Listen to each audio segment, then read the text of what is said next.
cruising down the street in my 6'4". Oh, sorry, did that start? Oh, this is Screen Bucket with Adam and Rob.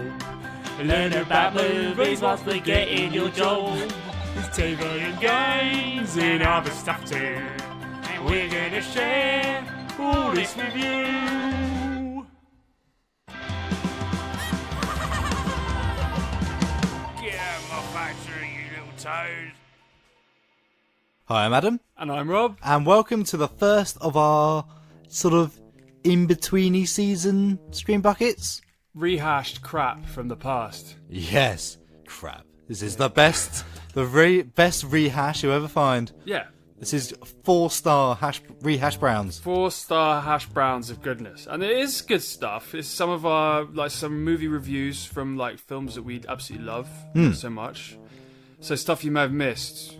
Yeah, so it's going to be a mishmash of our in-depth film discussions for the last 22 shows since September 2018. Ooh. Good heavens. Yeah. So there will be some music in between. Not too much of our new chat this time round. But in a couple of weeks' time, we will be back after a few of these to fill in the gap while we work on our film. Yes, absolutely. I did some stuff for the film today. Did you? What did you do? I went to the Butchers. The Butchers. Yeah, so... Should we do a call out to... Yeah, Allingham's. Fantastic for getting guts and plucks. And the best meat around. Yeah. Allingham's Butchers in Hitchin Town Centre. The only place I know where you get Hitchin sausages, by the way. Yeah, they're really good. And you go into a lot of pubs. I think the Highlander and the George. Yeah. I could be wrong about the Highlander, but the George definitely sources a lot of their meat from Allingham's. Highlander's still around? Yeah. Oh, no, sorry, I'm thinking of... Yeah. What am I thinking of? I don't know. Red Coats? What was it? Red Coats? Am I just making pubs up? Yeah. What was the one up from Butts Close? The Cricketers, the Silver Moon. The Angel's Reply. There was a pub called the Cricketers opposite Butts Close. On the fourth corner? The top north corner? Yeah. It was halfway up. Yeah, that was the Silver Moon that was Silver alongside the Butts Close. But what Scary place. What was up from Butts Close?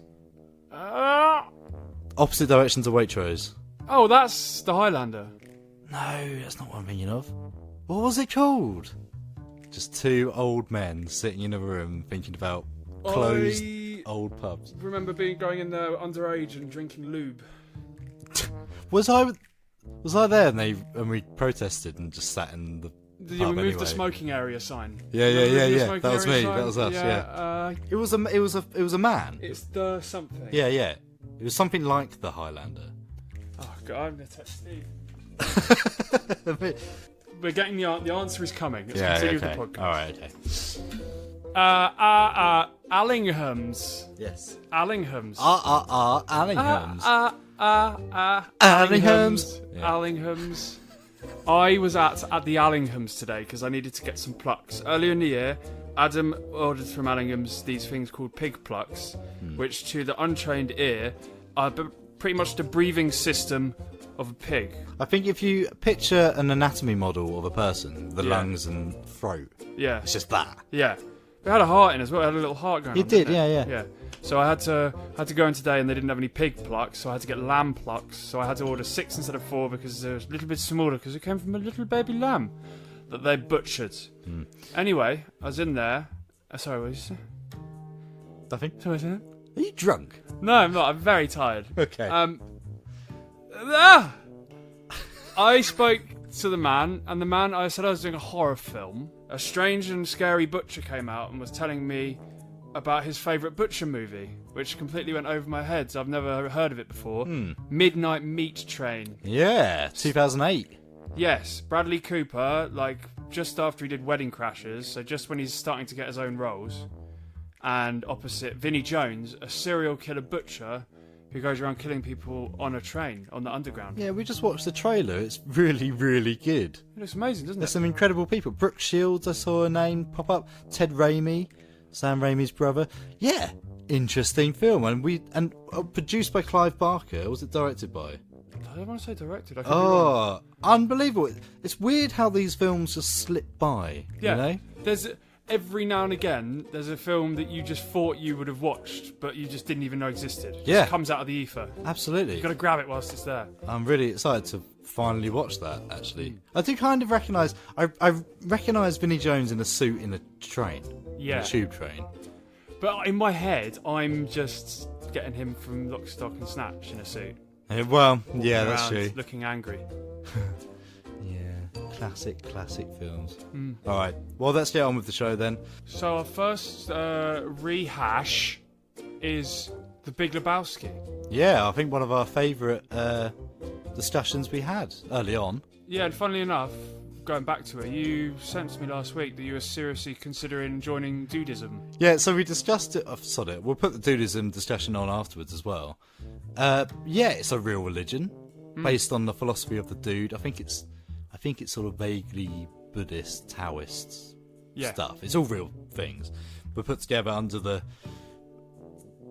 the umbrella of being a cool dude, which is a real thing, and you can get ordained as a dude, which in America and certain other fake countries, you can then preside over weddings. That's insane. It's so good. So, if I become an ordained dude, I'll accept wedding bookings paid for in White Russians, naturally. Yes. And fantastic. rugs. Brilliant. Yeah. Fantastic. Do it. I will not be happy until you have become a dudist priest. Well, maybe you should chill out, man. Alright. Maybe I should. Okay, quiet on the set. We premiere in 3, 2, 1. You're listening to Screen Bucket with Adam and Rob. With 5 award wins and over 17 nominations for different awards, including Best Picture, Best Original Screenplay, and several Best Actor awards, Big Lebowski is regarded as one of the best films ever made, especially by a lot of people who genuinely love film. Rob, would you agree? Best film ever made? If you asked me 10 years ago, I'd have said no. I hated it. What? Sorry, let's stop there. Why? Well, this is the thing. I think I was hungover when I watched it, but having watched it again, it seems like the perfect film to watch hungover. Yes. And now that I have watched it again, I think it's an absolute masterpiece, to be honest with you. Okay, well that's good. Yeah. There might be time as well, if it's over time. 10 years. So, the reason we're talking about Big Lebowski is because tonight marks the 20th anniversary of its release in the UK. In fact, I think Cineworld are even showing it right now. Oh, that'd be a good one to watch on a big screen, wouldn't it? It would. Yeah. So, anyway, we decided to watch it this weekend. I think it's top 5 films ever. It's so just incredibly enjoyable, and I think no film has made me laugh this much in a very long time. I can imagine if you are hungover and starting to fall asleep, you're probably missing most of the humour. The funny thing is about the humour, like, it's situational, but there's also elements of slapstick in there, which isn't overdone. Yes. He'll have a mug thrown at his head, and if you have a mug thrown at someone's head in Scary Movie 6 or wherever they are now, it's not going to be funny. Right. But for some reason in The Big Lebowski, because it's him... It's completely unexpected as well. Yeah. It'll just catch you off guard. So let's boil it back a bit. Big Lebowski, what's the story about? So Jeff Bridges plays the dude, Jeffrey Lebowski, would you say late 30s, early 40s stoner type? Yeah, it's quite indeterminable. The voiceover at the beginning kind of explains that he's a man of the times. He kind of reflects that kind of, like we mentioned last time actually, that kind of slacker, hippie... He's like a lazy sort of demigod of Los Angeles yeah, in a weird way. Yeah, absolutely. He's someone who doesn't really worry about anything. No. Doesn't worry about money. Still writes checks for 69 cents for orange juice. Just quite happy kicking back with a White Russian and playing bowling with his mates. Absolutely. Until one day, 2 thugs burst into his house, shove his face down a toilet, and says he needs to come up with the ransom money. They demand money because his wife owes them money. He, of course, isn't married. But the Big Lebowski is. Yeah, so they, while they're interrogating him, kind of make it clear that they're asking money from a millionaire, or what they believe is a millionaire, not someone who lives in a rundown shabby apartment with nothing in it, apart from a rug, which one of the thugs, who they describe as a Chinaman, decides to urinate on. And he loves that rug. He does. It really holds the room together. So cut to the bowling alley, and he's moaning about the situation to his friend Walter. John Goodman. Played by John Goodman, the amazing, incredible John Goodman. Walter's a war vet from Vietnam and still seems very much in PTSD territory. It's integral to everything he talks about, to the way people are around him, how they act towards him. Vietnam's going to come up. Yes, absolutely. And he's also incredibly rude to their third bowling companion, Donnie, played by Steve Buscemi. Absolutely, yeah. So the catchphrase we can't repeat here. He repeated a lot, and that's actually... Shut the front door, Donnie. Yeah, that one. I mean, we found out that that's a result of the Coen brothers getting fed up of Steve Buscemi's character in Fargo. Yes, Fargo, which is the other huge Coen brothers film. Yeah, where Steve Buscemi's character cannot stop talking. So this was their sort of vengeance. Yeah. So Walter suggests that the dude should confront the situation head on, and eventually he agrees, and he heads off to the other Jeff Lebowski's house, the Big Lebowski, who the thugs mistook him for. He doesn't ask for money, doesn't ask for anything, but he does ask for a replacement rug, or money to replace the rug. Yeah. The Big Lebowski, he reminds me of Mr. Potter from It's a Wonderful Life. He's a disabled and very evil money man who, on the face of it, he works with a lot of charities, supporting people, but there's an edge to him. He's a symbol of, the upper class and the anti-dude. The anti-dude. Yeah, he is the anti-dude, isn't he? Absolutely, yeah. He hates everything the dude stands for and does not want to give him a penny. He thinks he's already given enough of his money via tax or whatever. Yeah, and he takes offence to the dude not being employed, especially. It takes offence to the dude. Yeah. The very essence of him. Yeah, the dude, he's slightly bothered by it, but he dudes out. Sunglasses on, he walks out, and very calmly steals one of the rugs from his mansion.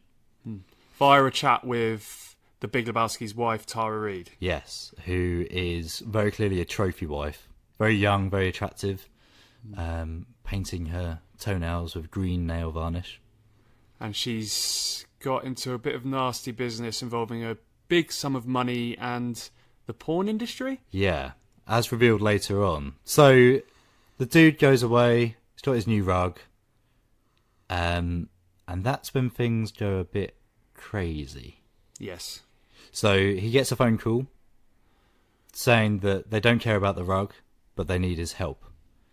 Turns out the wife's been kidnapped, and they ask the dude to hand over $1 million and paying him 20 grand. And of course, Walter gets involved and says, hang on a minute, why don't we just switch the million with a dummy case? And give it to... a big bag of his underwear, isn't it? Yeah. So they swap it. They drive off with the $1 million, following a very silly moment where Walter jumps out of the car and rolls around with his gun. Yeah. We see them driving off into the distance, the baddies with the... the plan is that Walter's going to tackle them, keep the money. He's thrown out a dummy case. He's going to tackle them with his Uzi. He's got an Uzi. And then take both lots of money and save the girl. Except they sort of miss. Well, yeah, Walter's not in good shape, hits the road hard, and they drive off with the fake cache of money. Jeff crashes for the first of many times. Yes, that poor car. Poor car indeed. Someone poos in it at one point, I think. Yes, so that's the thing. So they've got the case of money in the car. $1 million is sitting in the car. They go bowling, where the dude's very unhappy with what's going on.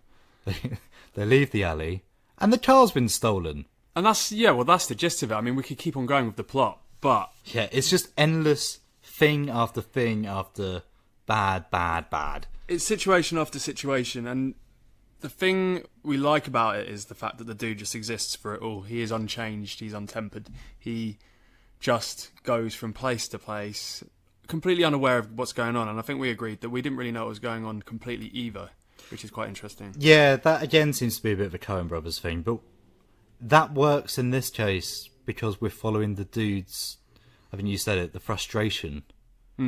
We're getting annoyed with him. Like, what's happening now? Who's this person? Why is she gliding in on a harness? Yeah, no, true. Didn't this film start a religion? Yeah, I don't know much about this. Do you know more?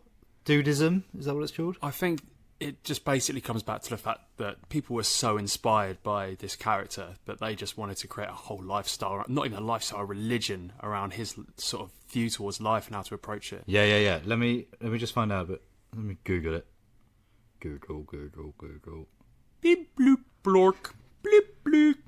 Okay, yes. Right, okay, yeah. So I found a thing about Dudism. So basically it's Taoism-ish. It's the smoke if you got 'em kind of mentality. Mellow out. There we go. The idea is this. Life is short and complicated, and nobody knows what to do about it. So don't do anything about it. Take it easy, stop worrying, kick back with some friends, do your best to be true to yourself and others, that is to say, abide. See, do you know what that does? That relaxes me. That's interesting. That just relaxes me. Yeah. You think about all the things you worry about from day to day, what are you going to achieve, how's your job going to go? Yeah, as the dude himself says, the dude abides. Which is in reference to a passage from Ecclesiastes. Okay. 1:4, one generation passes away, and another generation comes, but the earth abides forever. Which is a reference to how the dude, much like the earth, can weather change and chaos around him, but still remain the same. I mean, that's the point. Like, there's no real character development with him, is there? No, that's true. Which is perfect. He gets frustrated, but actually it just levels out again. Yeah, I mean, generally, the film is... we were laughing the whole way through. Absolutely. Do you know what, just briefly, it reminded me of, and especially the sort of drug scene sequence where he has the massive sort of dream sequence. It reminds me of a Terry Gilliam film, and I wonder if that's a 90s film thing. Could be. You know, there's like sort of things coming out of the black. Yeah, especially when he's on the run, when he's been drugged, he's been spiked. Yeah. He just has a hallucination of the nihilist coming after him. With the scissors. Yeah, I suppose a sort of nightmarish dream sort of scape. Maybe that is a 90s thing. I haven't really thought about that before. Yeah. But yeah, I mean, generally, performances are all amazing. Direction by Joel Coen. Is Joel, isn't it? Yeah, really, really good, really strong. Yeah, one of my favourite films ever. Fantastic. And now mine, probably. Ah, cool. Proper turnaround. Screen Bucket on North Herts FM. Beep boop. You have one message. Message 1. Hello, Screen Bucket China Plates. Guy Ritchie here. Just been up the town drinking a couple of bevies with my good friends, Jason Statham and Vincent Jones. I don't know if you've heard of them. And we just had this great idea to make some more milk and honey, you know. If you get together with my old baked bean, Madonna, don't know if you've heard of her, and we could do like a sort of Bohemian Rhapsody, but about football hooligans. Yes, it's awfully fun. What we'll do is we'll pop down the battle cruiser, have a couple of drinks, and see what you make of it. Anyway, toodles. My life fades. The vision dims. All that remains are memories. I remember a time of chaos, ruined dreams, this wasted land. But most of all, I remember the road warrior, the man we called Max. To understand who he was, you have to go back to another time, when the world was powered by the black fuel, and the desert sprouted great cities of pipe and steel. Gone now, swept away.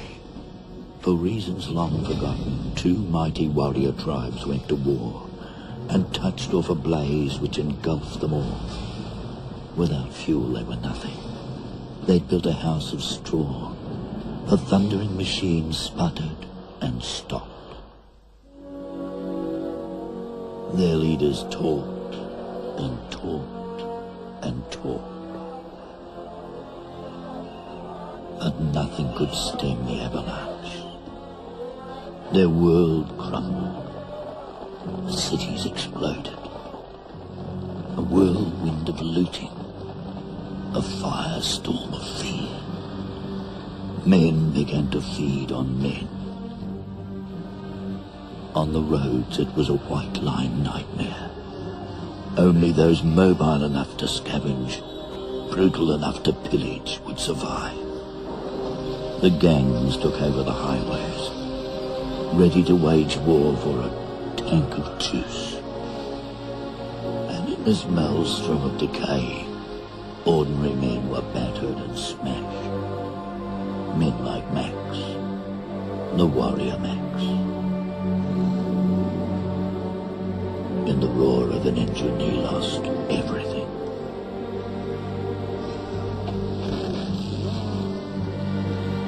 And became a shell of a man. A burnt-out, desolate man. A man haunted by the demons of his past. A man who wandered out into the wasteland. And it was here, in this blighted place, that he learned to live again.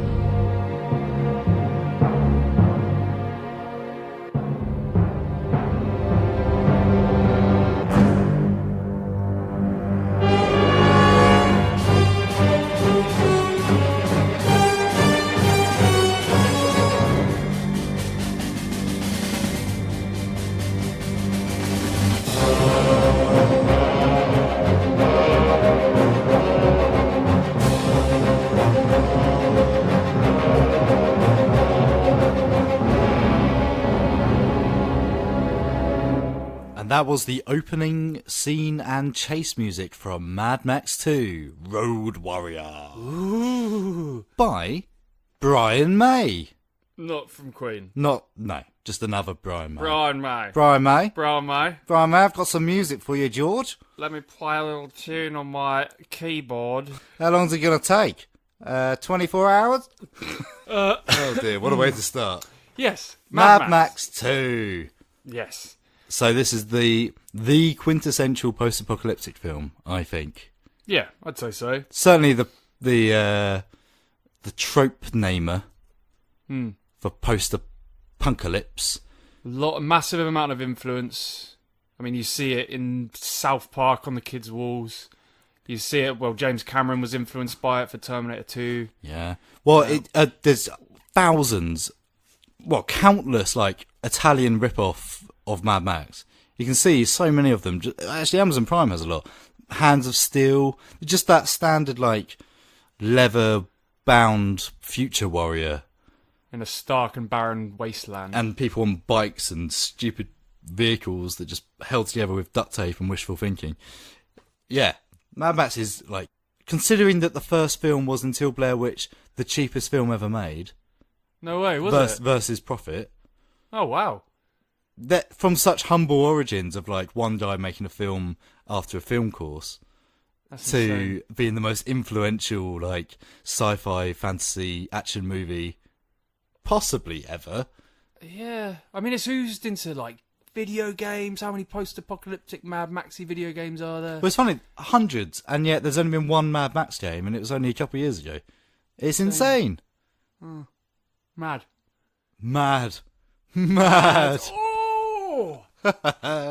So it was written and directed by George Miller, who was a trained and qualified surgeon. Really? Until he got bored and did a film course and made Mad Max.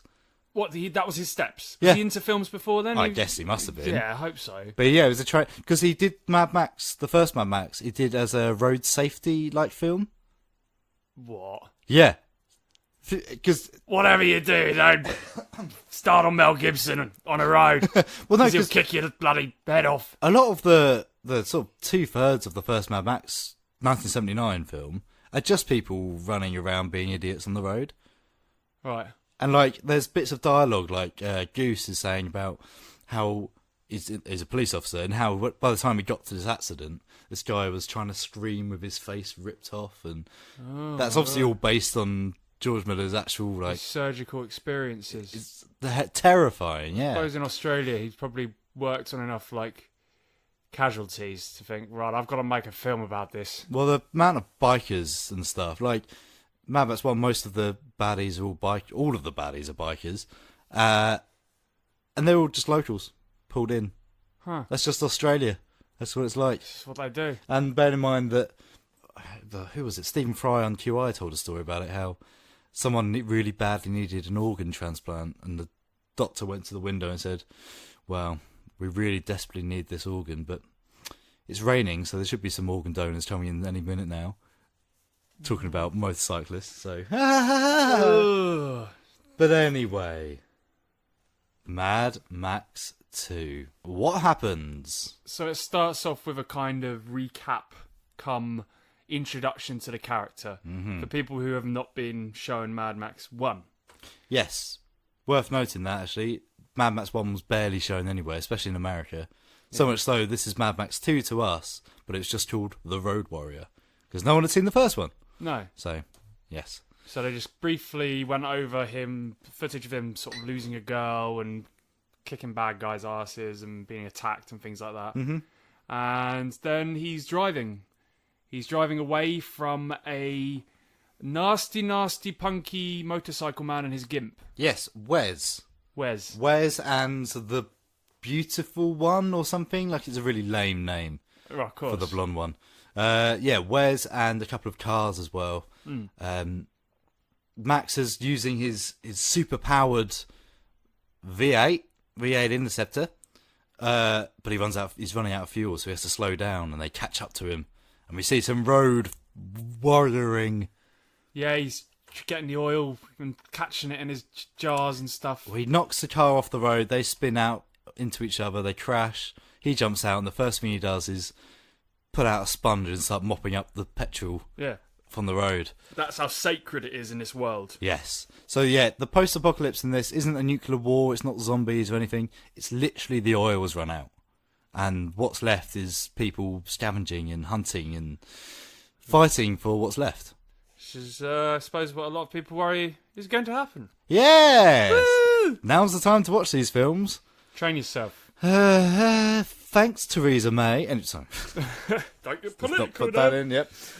Well, the key thing as well is that he crashes by a truck, a tanker truck, which is worth remembering. It is worth remembering. So he stumbles across a gyrocopter, an abandoned gyrocopter. A little mini helicopter with no shell. You just sit in it and it's got a propeller above you and you zoom around on it. And the first reaction Max has is to grab his crowbar. He wants the fuel, or I guess spare parts. He needs something from it. Goes to it, it's bait, it's a trap, and out pops the gyro captain. Yeah, who I pegged is one of the poachers from Austin Powers When Nature Calls. He's also one of the lanky aliens from Star Wars Revenge of the Sith. Oh! Yeah. Oh! One of the bald, floppy things. Oh, I can see that. Yeah. Okay. Sorry, yeah, so go on. So the gyro captain laid a trap, but Max is too quick and too cunning. And he has a dog. Yeah. Called Dog. So eventually turns the tables on him, and the gyro captain, in exchange for his life, tells Max of this place where they're refining oil. Ka-chunka, chunka, chunka. Fuel! Gasoline! Thousands of gallons of as much as you want! Where? No. Where? 20 miles from here. Permanent they are. Refining! Ka-junk, ka-junk, ka-junk, ka-junk, ka-junk. A huge tanker full. Crap. No! It's true! It's not self-service, no. It's too hard for me. But a man of your ingenuity... Where? Kill me and you'll never find out. Max lets him guide him to the place, and there it is. He finds a fortress around an oil pump. A fortress of hippies. Yes. Come pagans, come pilgrims, come poor people. Well, Scavenging. they're all dressed in white and beige and yellow. they're the goodies. Yeah, exactly. Because around them, circling like angry bees, are the baddies, the black-clad leather BDSM bikers. Yeah, and I want to make a point of this, by the way. BDSM. Leather chaps with your butt cheeks sticking out. Yeah. I mean, you're asking for the worst road rash ever. Yeah, but it's hot, innit? So you need those bum circles to air themselves as you drive along. Yeah, why not? Better that than tight leather trousers in the Australian sun, surely. That's true. How about no leather? That's a good shout. Just fabric. Fabric. Yeah. Anyway. So Max wants to, he sees an attack. He works out that these guys are at odds with each other, and the leather-clad warriors are picking them off like flies whenever they're making their life very hard for them. The settlers, the refiners, are trying to find a way to haul a tanker of oil. We find out that they've got waiting to go, so they keep sending out scouts, and this happens while Max is observing. They send out scout cars, which all get picked off one by one, but one of them gets taken down, but then abandoned basically by the baddies. They just sort of leave it there, apart from one guy. So Max goes down, takes him out, finds the guy, one of the settlers, still alive, and who promises if Max can take him back, to have all the oil, all the gasoline he can ask for. But he dies. But then he dies. Max goes to the effort of taking him back, but no, the contract died with him. Annoying. Yes, a little bit annoying. And Max, who's the reluctant hero, is basically convinces them not to kill him by promising to use the truck that he saw 2 days ago. 2 days ago, I saw a vehicle that had hauled that tanker. You want to get out of here? You talk to me. But here's the thing. He's not a hero. Max couldn't give 2 tanks of gasoline. Which is why this is a film that works so well, I think. You don't always want to be in a film where the hero is just hero for the sake of it. You want to be into this character who's kind of, I just want to take my reward and get out of here. Well, yeah, he's the Han Solo. He's the Clint Eastwood, man with no name. He's just out for himself. And at the point of the film is that he's dehumanized. He's lost everything that made him human, and now he's just a shallow, burned out man. And throughout the film, we sort of see that some humanity starts coming back, but at this point, he doesn't care, and the film doesn't care either. I don't know if you noticed that in the before he sort of makes his promise, before they trust him, there's a point when, after the very famous scene when the big bad Lord Humongous promises to let them just walk away, give you the pump, the oil, the gasoline, and the whole compound, and I spare you lives. Just walk away. I will give you safe passage in the wasteland. Just walk away, and there will be an end to the horror. There's a big debate about whether to trust him or not. And the villagers are all shouting to each other, like, we should go, we should trust this man, and no, he's just going to kill us all. But we don't hear that debate. The music drowns them out, and then we see Max just dealing with the feral kid. Yeah. We don't hear what the film is about. We're just watching Max not care. Yeah. Did you notice that? Because he doesn't care, we don't really care either. Exactly. It's all just muffled. It's all in the background. Yeah, definitely. And as he gets more invested, through no choice of his own, we start to hear it more, and it gets louder, more obvious to the audience. Clever bit of filmmaking, that. It is. What about the boomerang kid?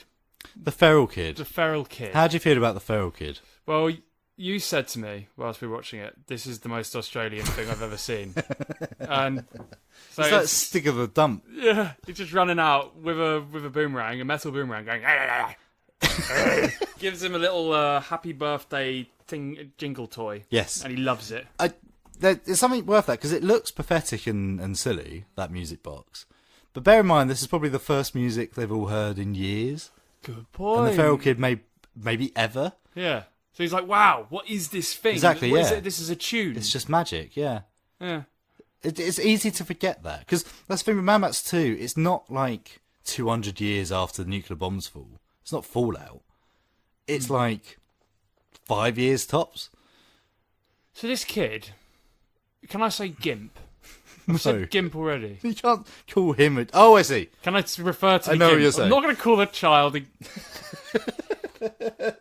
It does have a name. Let me have a look at his name. Boomerang. The Golden Youth. Yeah, I knew something like that. The Golden Youth, with an expert shot of his boomerang, manages to half chop off Wes's Gimp's head. Well, he aims for Wes, but Wes dodges.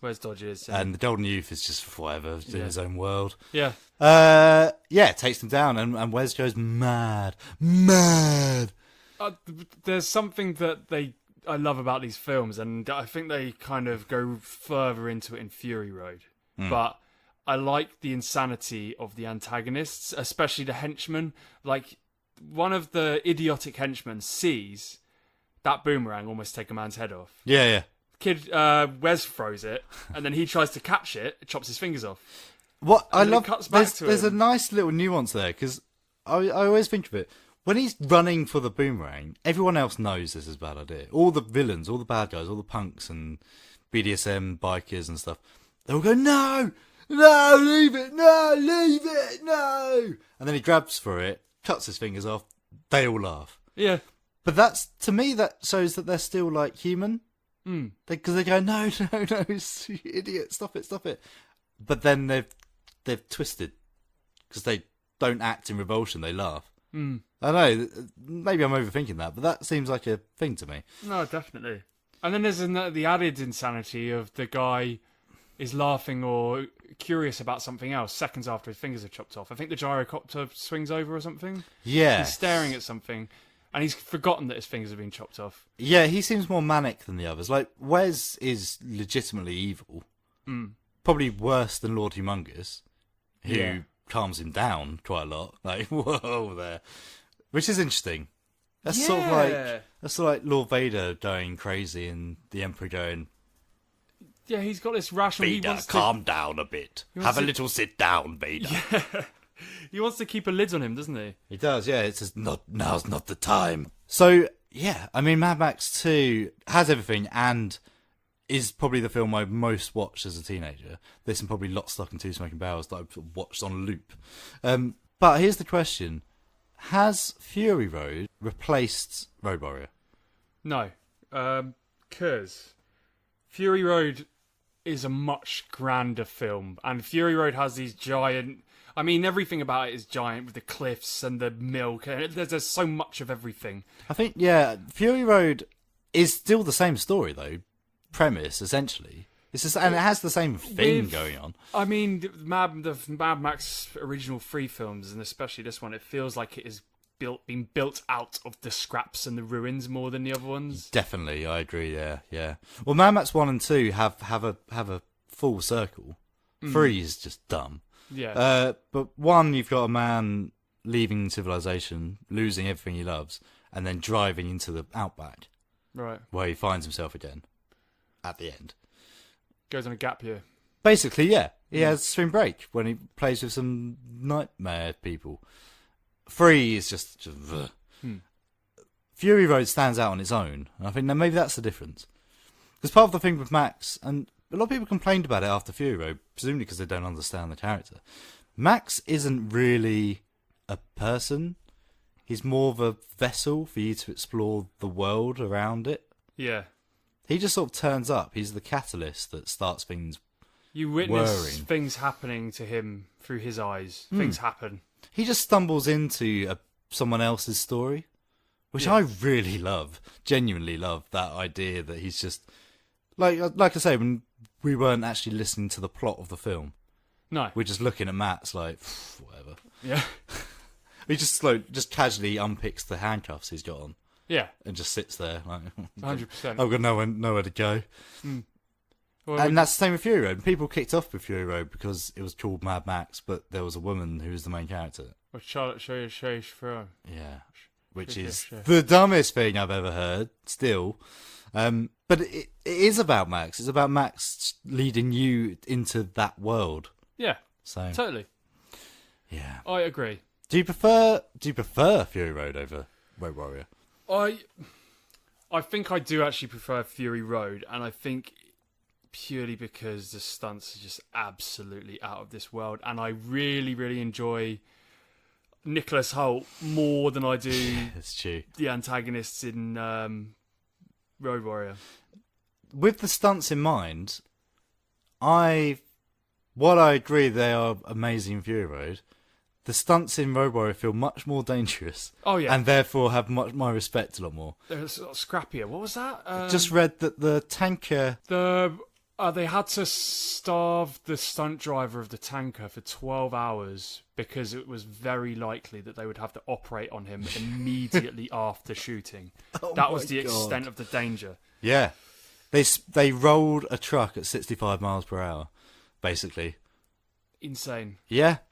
But I have full respect for that. And I imagine it might have been a bit more safer on the Fury Road set. Probably not, but maybe a little bit more. Well, the thing with stuff like Fury Road, I mean, these days you can just drive a car with a remote control, I assume. Yeah, I think there was a lot of CGI as well. Yeah, there no you one go. talks about that so much. But anyway, Road Warrior, get your recommendation? Yeah, absolutely. Great film. Me too. Watch it. Maybe skip the third one. Yeah. I can't even remember the third one, to be honest with you. It's not good. Okay. Especially not good because they put Tina Turner in a chainmail bikini as if that was okay. And this is the theme from Mad Max 3, Beyond Thunderdome. You have one message. Message 1. G'day, Screen Bucket. Hey, it's Mel Gibson here. This is a little bit awkward for me to talk about, but I just had to apologise for something that happened the other day. Someone, they offered me some orange juice, and I got a bit riled up, because I've told you before, I really hate juice. I really, really hate juice. And for someone to come up to me, you know, a tough, masculine Australian man, and ask if I wanted some juice, you know, it was just the last straw, so I lashed out. I threatened people. But that's behind me now, it's all in the past. I really appreciate that you took the time to review Mad Max 2. It's my favourite Mad Max. And thank you. Don't offer me any more bloody juice! Okay? What about a smoothie? Smoothie's fine. Smoothie's fine. As long as there's no bloody juice in it. Anyway, good day. And then they're all having this blazing round. That was Steelers Wheels stuck in the middle with you. Rob. Alfie over the head, and he goes down the step. Have you finished? Yeah. Nice. Okay, well, I'm glad you enjoyed EastEnders. I didn't. It was awful. Oh, dear. I just had to watch it. Yeah, well, you've been going on for approximately 8 minutes now, so that's a sign that you were paying attention, I suppose. Yeah. Anyway, you chose a New Year's themed film for us. I did. Snowpiercer. I did. Yes. So let me just quickly run through the plot with you. Right. Okay, so Snowpiercer is a post-apocalyptic sci-fi story based on a graphic novel. After the cataclysmic events in New York with his fellow Avengers, Steve Rogers, aka Captain America... What? Sorry, go on. Teams up with his friend Bucky, who is formerly the Winter Soldier, and has caused the whole world to turn into complete snow. And together they must fight and get through to the end to confront the director of The Truman Show and have sushi in first class. Is that what happened? Yes. Exactly what happened. Brilliant. What did you think of Snowpiercer, Rob? I didn't understand why Iron Man wasn't in it. Yeah, it's a shame, isn't it? But it was still a good film. A very enjoyable film. It's a good duvet film. Yeah, I can see that. Yeah. What actually happened? All right. So, in an effort to combat global warming, the nations have come together and released a chemical to lower the Earth's temperature, I believe. C17 or something like that. But they make a few miscalculations and all life on Earth dies. Bit silly, isn't it? It's turned into a frozen wasteland, so everywhere is snow, everything's like frozen to the point of cracking to pieces. All that's left is a big train that's constantly going around Earth so it doesn't freeze, full of the last remaining humans. And the poorest are at the back of the train, And as you go up, you go through the classes to the richest people, and then the front of the train is where the mysterious creator of the train lives. So the poor, they're treated like cattle at the back. They're fed these little cricket food cubes. They're, controlled, beaten, cruelly treated. So the poor at the back, they're treated like animals, while the rich live in luxury at the front. Yeah, that's right. And that's been the case for 17 years. Indeed. And it's up to Captain America to lead the fight and start a revolution. Yeah, along with Billy Elliot and Mr. Ollivander. Yes. I was pleasantly surprised by Snowpiercer. I think I'd always heard about it, and I always assumed it was a bit of a cheap, cack-handed sci-fi story, sort of sci-fi channel sort of film. Oh, no, definitely not. No, absolutely blown away. Really surprised at the cast. Yeah, big cast. Big cast, yeah. For what feels like a very small film. Well, you can tell that the money presumably went into the cast rather than the effects, because the small amount of CGI is a bit naff. Yeah, and did you notice, the shaky cam was insane? Yeah, it was I did notice that. It was very Japanese. Well, you say that. The director and writer, Bong Joon-ho... Sorry? Bong Joon-ho. Sorry? Yes. who I think might actually be Korean. Right. Yeah. He's South Korean. Right. And South Korea, if you had to stereotype the films they make, do really good sci-fi. Yeah. Also, I just noticed it's Czech as well. South Korean and Czech. That's so strange. They're also very good at sci-fi, so it's quite interesting. And then in the middle of that, you've got the likes of Tilda Swinton, John Hurt, Chris Evans. Yeah. Ed Harris. It's a really, really good... I was really surprised at John Hurt, actually, because he's possibly one of my favourite actors. Oh, yeah, definitely.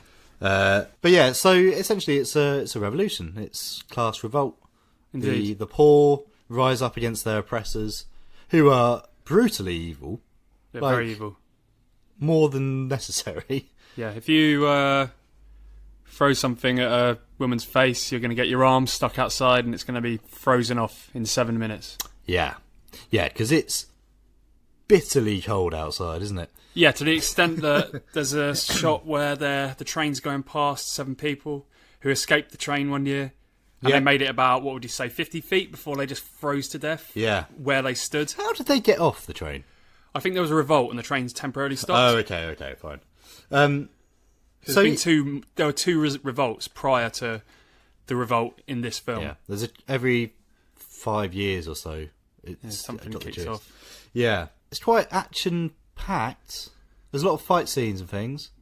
There's a lot of black... This is the other thing that surprised me. There's a lot of black humour. There is. It's quite funny. Tilda Swinton, who I'm not that fussed about as an actress, her character's brilliant. Oh, amazing. Yeah. Genuinely like something out of League of Gentlemen. And so it is. That's her phrase. Yeah. Amazing.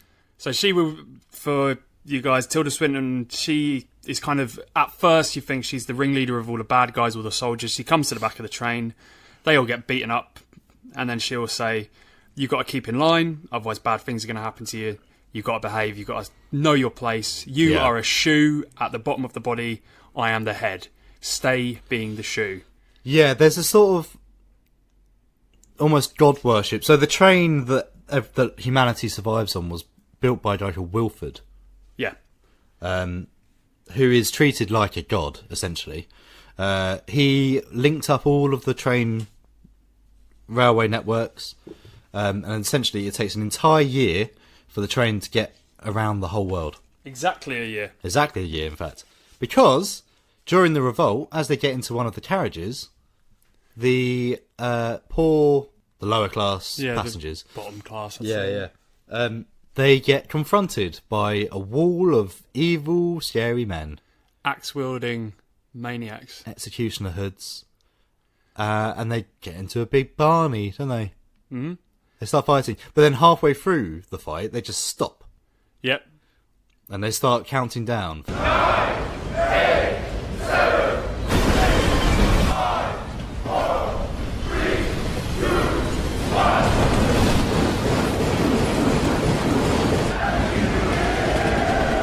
Happy New Year! Then the guy on the floor, there's one soldier who's already been half chopped to death. blood pouring out of his mouth, and he goes, Hallelujah. There's a lot of little things I like that sort of builds the universe in it. So I especially like there's an artist who draws the children. Yeah. Because at the start... He captures everything, doesn't he?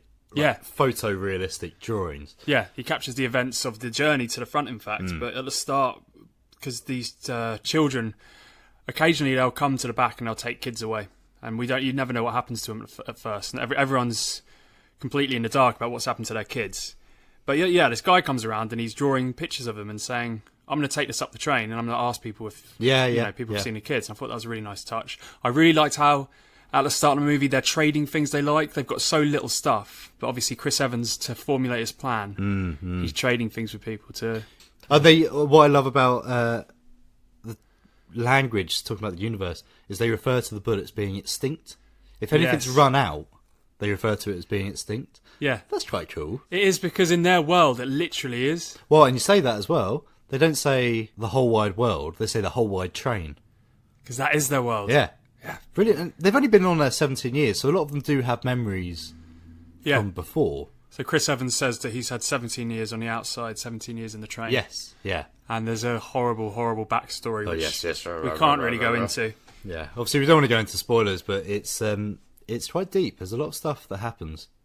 One of my favourite details is when they get about halfway along the train, they find their way to a school classroom carriage. And you really understand the world then. Absolutely. It's when the 1984-esque videos pop up on the screen saying, this is the world that was built for you. These kids, I mean, as soon as you get out of the lower class carriages, it's actually quite a nice place.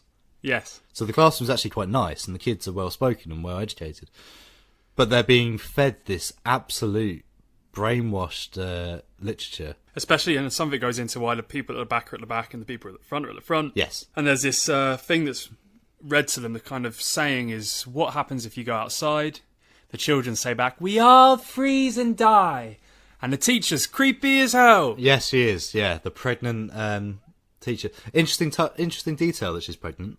That implies that they're trying to keep... I don't know, it's just a small thing. Yeah, just keeping things going. Yeah, I got that vibe as well, yeah. Churning the machine and keeping it running. Yeah. Even on the passenger side. And as things go towards the front, things get a bit more eccentric and mad. It reminded me of Hunger Games. It reminded me of that world outside of the arena in the Hunger Games. Because there's the different rooms. There's a weird jacuzzi room. There's a weird... there's this room where there's all these chambers and everyone's sat in like their own individual steam room. Yeah. Things like that. That felt very Empire Strikes Back to me. Yeah. It's the thing, because most of the rooms are very realistic and sort of can associate it with real life. But every now and then, it'll go really sci-fi. Indeed. And so this group of ragtag resistance fighters just fight their way to the front. And that is the film. One big confrontation at the end. I mean, it's surprisingly good. And I'm shocked that not more people talk about it, actually. It's an easy watch as well. It's not too demanding. No, it's not. I was going to say that. There is some darker elements to it, but you don't really have to think about it too much. No. There is one guy who's a bit weird. Who is he? Is he Franco, they call him? Which one's that? The robot killing henchman man. Oh, he just won't die. He just won't die. There's a few things like that. What? Well, really weird. He looks like an overweight businessman. And yet he fights like Arnold Schwarzenegger. Yeah. And they just can't stop him. No. I don't know, that just felt really weird to me. Oh, and the other thing, they make a big deal about how difficult it is to get up the train. But it's very easy. They just walk. There's no security. No resistance at all. Apart from the couple bits where there's a room. I don't know whether it's because they wipe them all out initially, really quickly. But it just walks through. It's funny, we were talking about earlier about how it's a lot like an anime. Yeah. But that's kind of recognisable in... Animes tend to give characters with small roles quite a big personality. So obviously you've got the teacher when she's singing. She does that weird eye twitch. And then there's the bald henchman who's taking the eggs down the train. Yeah. And there's a bit where he's taking out prisoners and he does this weird little facial eyebrow thing. Like it's just a da-da-da-da-da. And obviously the henchman you were talking about just now, it's always good in a film like this when there's small characters and they're not just blank-faced bad actor henchmen. They're actually like these individual... It's true. That is true. In fact, I'm visualising that guy in an anime and I can absolutely see it. It's a slightly porky businessman who's just dark-faced and evil. And yeah, I can totally see it. Equally, on the goodies side, there's a lot of time spent with Yona, who's never... I didn't feel like she was really properly developed, but quite interesting. It's implied that she has clairvoyance or something. Did they actually explain what that was? Not once. Right. So she can see through doors, is the thing. What I read researching it in the graphic novel, people who were born on the train babies, as they say, right, developed a very keen sense of hearing. Oh. So she could hear through the doors. Because that's her world, isn't it? That's her everything. Her ears have learned to... But does that make sense? I suppose, I guess maybe she can drown out the train noise. Maybe that's the idea. It doesn't make sense, but it's an explanation. Yeah, I guess so, yeah. But it's not an explanation that they went into in the film. Yeah. But that's always going to happen with adaptations. Isn't it? Yeah.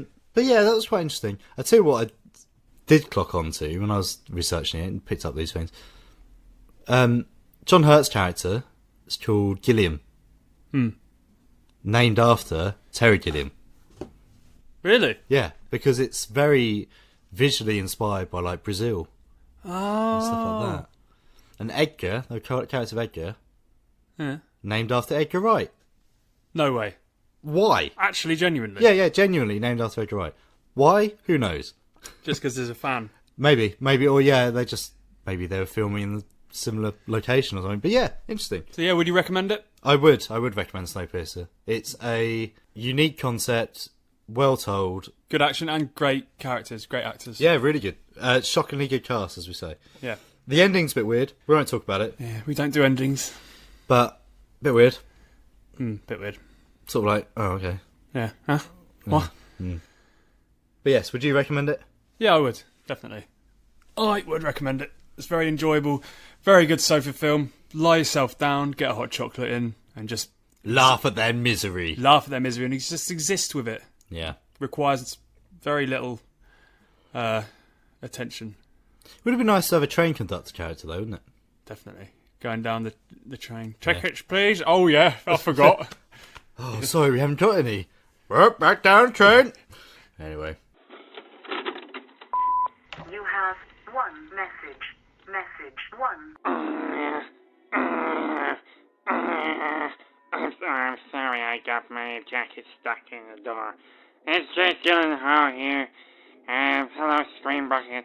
I know you talked about Nightcrawler today, but I was just wondering if you liked any of my other films. I don't know if you've seen Everest. That's pretty good. I climb up a mountain in that one. I don't know if you've seen The Day After Tomorrow either. It's when New York gets really cold, and then it's quiet as my daddy. I don't know if you've seen Prince of Persia either. That's not very good. I don't want you to see that movie. It wasn't my best work. I don't know if you've seen Enemy. It's pretty good. I don't know if you've seen Love and Other Drugs. It's kind of a romantic comedy. That's pretty good. Jake, what are you doing? I'm just speaking to Adam and Rob on the phone. Come on, Jake. We need to go out for a walk. Okay. I'll see you later anyway. I'm gonna go and act in another film. I love you guys. Come on, Jake. Bye. Written and directed by Dan Gilroy, Nightcrawler is a 2014 thriller film starring Jake Gyllenhaal as Lou Bloom, a petty thief out of luck and desperate for work in LA. And he stumbles across it in the most unlikely of ways. Yes. During an accident. He drives past an accident on the road and notices, along with the police turning up to save the day, a pair of camera crewmen, videographers called stringers, who basically chase ambulances and sirens in order to get video footage of nasty things and sell to the news. Oof, that's not very nice, is it? No, it's not. But in some places that makes money, I guess. You got to do what you got to do. You have indeed. And Lou is quick to realise this. So after asking some questions of the guys on the scene, goes and pawns a bike that he steals off of the beach. Yeah, steals off Venice Beach. Goes in, buys himself a camera and a police scanner, and sets out to try and make some money as a freelance video journalist. Just as a quick one, did you notice that the guy in the pawn shop was the horrible head of what was it from Preacher? The Allfather. Yes, yes! I was going to bring that up. Yeah. He's obviously just British fat man who lives in LA. Yeah, it's flung in there. Nightcrawler. Absolutely adore this film. Have done for years, and no, it's one that people still haven't seen. No, it feels like. No, I just watched it the other day. Yeah, but I didn't know, because the way it had been described to me, especially regarding Jake Gyllenhaal's character, Lou, was I didn't know what to make of it. I didn't know, it was so he's the protagonist, but he's not. Well, he's definitely opens as the protagonist. He's definitely the main character we've seen go through an arc, but it's a self-destructive arc, shall we say. But he never really self-destructs. No. It's a success story. Well, this is it. Nightcrawler is about, essentially, a sociopath. Lou Bloom is manipulative, fairly evil. During the filming, Jake Gyllenhaal based himself on a coyote, which you can see. He's got gaunt eyes and just stares at people. So much so they're almost going to name the film that. Yeah, as we just read,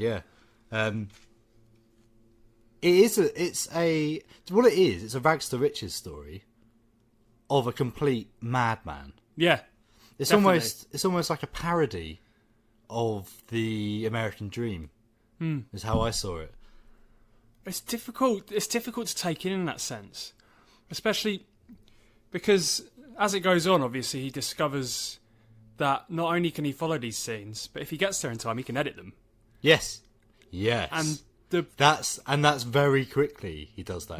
He doesn't start off as a noble video journalist. He enters this world by manipulating the environment. It's a bit which actually really got under my skin was when he arrives at one accident and there's a guy lying dead in the road. So he grabs him by the legs. Oh yes. Pulls him away from the van, jumps into the bushes so he can get a better shot. Yeah. And it's all framed, and he's doing it purely to get the best. Oh yeah. Frame it all in. And that was the first moment in the film where I went, oh god, I don't like this guy at all. Right. Yeah, so this guy, he basically overnight goes from scrap metal thief stealing fences and manhole covers for like 50p a pound to overnight success as a video journalist who sets out to take over the world, really. So he quickly states his goals to the TV director lady, and he says... Nina, yes. He says that he wants to be president of his own company. He wants to be introduced to everyone in the network. Yes. Yeah, so he starts out by getting himself a video camera, getting himself a police scanner, but then he gets himself a little buddy. Oh, yes. He sets himself up. What's really interesting about this film is Jake Gyllenhaal's performance goes up and down. He has different roles in this film. Lou changes as depending on who he's talking to. So he's it feels quite natural and a bit shy and ambitious when he's talking to people like Nina. He goes to a diner to meet someone who I presume he got off the internet somewhere. Craigslist is what's in my head. To get this new employee to work with him, it's Rick, played by Riz Ahmed. Four Lions fame. Yes, who you would not know if you didn't know who he was. You would not know his English. No, not at all. He's absolutely nails this sort of Californian waster sort of role. But when he's talking to him, he's very professional. It's professional to the point of like authoritarian professional. Yeah, like tyranny. I have this opportunity for you. Yeah. You're gonna work for me for $30 a night, and it's a great opportunity. You know it's a great opportunity. This is fact. Absolutely, yeah. It's not up for negotiation. And not only, it's not even what he's saying. His whole demeanour changes. He scrapes his hair back. He puts in a ponytail. He wears glasses. That's true as well. His appearance changes, isn't it? He's like a shapeshifter. maybe he's less like a coyote, more like a werewolf. He's sort of like, he changes depending on who he's talking to. And through that, he manipulates everyone around him. And it's quite uncomfortable, actually, when you think about it.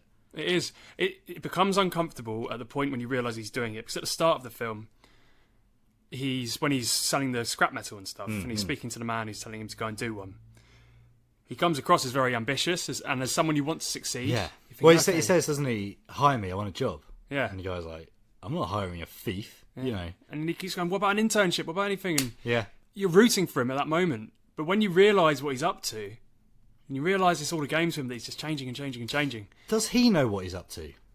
That's true.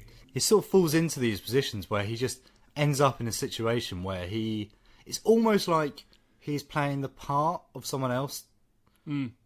Oh, this guy in this situation would do this, so I'm going to do that. It's that and it's instinct. Yeah. It's just pure instinct every situation. He's definitely a predator. Yeah, absolutely. Do you know what? I really love the scene where him and Rick are bartering for what Rick's new salary is. And then Rick says, $75 a night. Yes. I could have asked for more, couldn't I? Absolutely. Yeah. He says it with happiness and just pure, like, matter of fact. He makes the point of that earlier on as well. He says that when he talks to Nina, or he sees Nina talking to Frank, one of the other guys in the news station, and he goes, I like how you just say what you mean, you're objective. And so he absorbs that into his new role as this TV guy. And then there's the sort of demands he makes to Nina are quite perverse as well in a way. Like, yeah. Well, I'd say the first half are fairly... Although the character's interesting, the first half is probably quite standard. It's quite formulaic. It sort of follows that template of the rags to riches, but with this horrible character. After that point, things go really dark. They follow a much more sinister path. And by the end, you don't even know what's happening. Like, it's really, even though I've seen it before, watching it again for this chat, it was very edge of the seat stuff, because you don't know what's going to happen next. No, not at all. There's a moment where when things shift and he has to make a decision. Yeah, there's a moment where a crash happens, and chance would have it as he has an interaction with someone in which he could be respectful or he could take advantage of it. Yeah. And of course he takes advantage of it with complete and utter lack of emotion. This is the thing. This is why I think it's a parody almost of the American dream, because to get successful, famously, to be successful, you have to be, at least in a way, psychopathic. You have to have that lack of empathy to tread on others to get up. And that's what's embodied in it. Even though it's a very small film in its way, it's LA after dark. It's on these roads, these side roads that you'd never normally see in an LA-based film. It sort of reminds me of... it's not quite the same, but like Taxi Driver. Yeah, no, I know what you mean. Or Repo Man. It's the seedy otherworld. It's the otherworld. It's the dark side of LA. It's the bits of LA you go into if you get lost. Yeah, and you find all these characters there. It would have been nice if things were... I don't know, it's quite small in scope. It's got an indie film vibe about it, even though it's not. It's got an indie where it's like, it's just filmed where it is. It could have gone in a direction where it pushed the CD aside a little bit more, I think. It could have gone into the red light districts and followed hookers, and it could have entered the Taxi Driver world, but it didn't. It stayed very much on its own, which is admirable, but that could have been a direction, I think. Also, there's a lot of connections with Drive. Yeah, I see that. In that it's the soulless wanderer at night, isn't it, driving around? And that's much the same. That's the other part, isn't it? The Drive is the forgotten streets. Yes, absolutely, yeah. That's the only thing. Nightcrawler's soundtrack's not particularly memorable. No. It could... I think if it came out now, it would have more of a drive. Do you know, the soundtrack is great, though, because there are certain scenes where you would expect for the director to put in like a sinister sort of backing track, especially when he's doing things like dragging bodies across the set of the scene. Yeah. But instead, there's this kind of slightly floaty, inspirational, positive music in the background. Him doing it, it's quite. Yeah, it's quite detached. Yeah, I suppose. Well, I'm sure I read somewhere that the music cues used in it were supposed to be in Lou's head. Really? It's him in his own film. That makes a lot of sense. So you saying that, actually, that does... Yeah, it has that... He's like, this is what I want to do. I'm going to do this. And this will get me the shot I want. This is nice. Yeah, I guess so. Not look what this weird creep is doing with that corpse to get money. I guess. Yeah. No, I agree. I just kind of want to hear more simp. Of course you do. You can't be simp on everything. Anyway, yeah, it's a great film, and it's on Netflix, so I think everyone should watch it. There's a lot that we can't talk about, which we don't want to give it away because it's really is just watching a man spiral into insanity in a positive way. Spiraling up, yeah. And doesn't really care about the people on the way up. Yes, it's definitely one of the better films out there, I think. I would put it on one of my top lists, I think. Yeah. And definitely an easy choice on Netflix if you haven't seen it already. Yes, absolutely. I'm just a sweet screen bucket. You have one message. Message 1. Hello, it's you, McGregor here. I've just gotten off the phone with Danny Boyle, and he says to me that in 10 years' time, we can do train spotting free when I'm old as all hell. But the thing is, you're gonna have to write a naval book about it. So I don't know if that would be appropriate, as we can't be doing all sorts of harmful Class A drugs when I'm 80 freaking years old. Thanks you, Adam and Rob. I'm coming down with a bit of a cold now. So have a good show. I'm going to have to hear that one back. That comes to the end of our first screen rewind bucket. Is that a good name? Or we stick... Re-bucket. Screen rebucket. Reen bucket. Screen bucketed. Screen bucketed, yeah. Nice. Past tense, nice. Yeah. Screened bucket. Screened bucket. That'll do. Alright, whatever it is. So yes, that's the end of our show. I hope you enjoyed it. Our collection of film chats. Yeah, and keep on listening. Obviously, next week or the week after, depending on when you're listening, you will have more magical mystery chats from our past. Yes, do tune in next time. I might throw in some improv as well, we'll see. Yeah, you freaked me out when you said improv earlier. I was like, oh my god, I need to reboot that disgustingly rusty. I think it was good. It was good fun. It was bad. It was good fun, but it was bad. Yeah, that's fine. People love that. Don't you? Sitting there. Don't start improving. Is that what you're doing? No, I was talking to the listeners. Oh, okay. I was talking to them in their underwear. Oh, God. Sitting there at home. Putting soap all over there. I don't know why I've done all Phil Mitchell, of all voices. Yeah. I read on Digital Spy that Phil's Sharon's baby isn't Phil's. So, EastEnders fans, yeah. Did you just spoil that? No, because his... Alright, I've got a little rant to end this with. God, little rant. Okay. Every now and again when I'm researching movie news, I go on Digital Spy. Okay. And the soap community, they like spoilers, so it tells you what's going to happen in the coming weeks. Okay. Mr. Sausage Bottom is going to get pushed down the stairs. Mr. Sausage Bottom is going to get pushed down the stairs and die. Here's who's going to kill him. All right. And that's what they do all year. Well, There's no mystery. It's flipping dumb as hell. People who like soap operas also like gossip. Is that all it is? It's just an extra bit of gossip? That's 100% it. It's because it's continuous Yeah, drama, it's like 24-hour gossip. It's all the time. So they want to, this is what's going to happen next. It doesn't matter that it's a spoiler because it's not like you're just watching one film. There's more crap. But they only do that for like the EastEnders Coronation Street. They don't do that for Hollyoaks. I don't remember them doing it for Hollyoaks. Well, they have a Hollyoaks section on Digital Spy. Oh, really? Yeah. Who's going to burn down the pub? Yeah. Who's going to bang each other on the swimming pool porch? Is that still going? Is Hollyoaks still going? Yeah, they play it in my gym. Do they? Which is really annoying. You're on a treadmill. The screen in front of you is Hollyoaks. Maybe it's for the people facing away from you. I think it's... Run! Run, Hollyoaks! I think it's so because everyone on Hollyoaks is like ridiculously sexy, aren't they?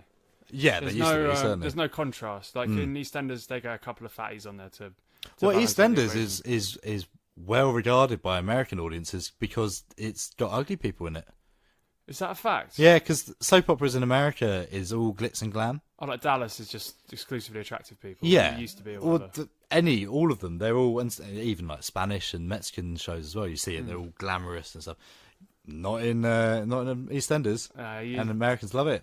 They think Ian Beale is the real thing. Well, you might find people attractive in it, but on the whole, it's like you can imagine being there. You know? Oh yeah, definitely. That's the strength. Admittedly, good actors are involved with EastEnders as well. We won't completely slate them. Well, Danny Dyer. Oh yeah. You're just talking about Danny Dyer. Get out of my pub. Have a Jaeger bomb. Have a Jaeger bomb. Trombone. What was that? What bit was that? Oh, we can't do that bit. What? Can we play that? Should we play that? Oh, we could. Have we not played that yet? We haven't played that yet. I'm not sure we can. Have a Jaeger bomb. Is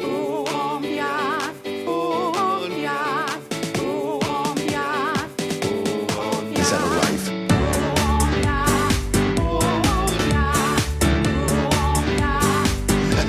Have a Jaeger bomb. You're so sexy. Like a song sexy. Anyone who doesn't know what we're talking about, look up Danny Dyer's Right Royal remix. Say that again. Danny Dyer's Right Royal remix. So it's remixed from the show where he's tracking down his royal heritage because he's related to Richard III or Henry VIII or someone. Oh, he's completely in with all of the royal types. Yeah. Yeah. It's a follow-up to his Who Do You Think You Are when it turned out who's royalty. Oh, okay. So he goes and sort of looks deeper into it. It's a good show, actually. I've seen some clips. I might watch. There's a lot of it on YouTube. And there's a lot funny watching the clips of YouTube going, I remember that bit in the song. It's a carrot. That's a pass. Is it that one? Yeah. What's underneath my codpiece? It's Godzilla. Sha! Anyway, follow us at @screen_bucket on Twitter. Follow North Herts FM at North Herts FM. And if you're interested in the film stuff that we're going to be getting on with over the next couple of weeks, follow us at Hollowdale Media. Yeah, please do. We will keep you updated with loads of gory pictures and the like. Quick update from Steve. Steve, what's the name of that pub? The name of that pub is the Barleycorn. The Barleycorn. And it was the John Barleycorn as well. Yeah, that's what you get in the name. That's what I'm thinking of the person. Yeah. Well done, Steve. Thanks, Steve. And well done, you at home, for joining us on that journey. Oh, thanks, guys. It was a hell of a ride. And we'll leave you now with a tribute to the late, great Rutger Hauer, an icon of sci-fi and film in general, who passed last week. Rest in peace. I've seen things you people wouldn't believe. Attack ships on fire off the shoulder of Orion. I watched sea beams glitter in the dark near the 10-Hauser Gate.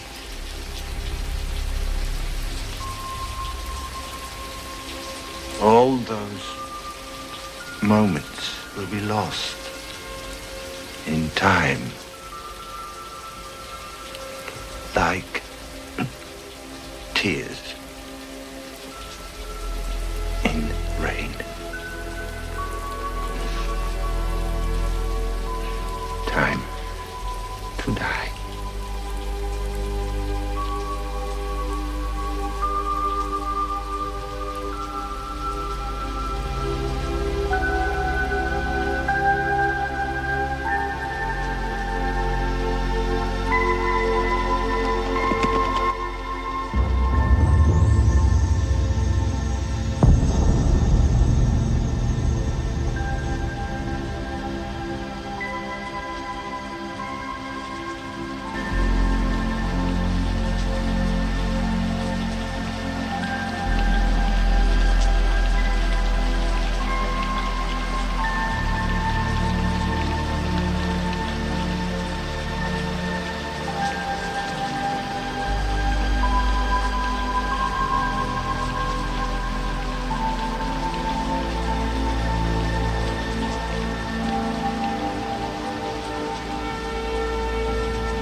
done a man's job, sir.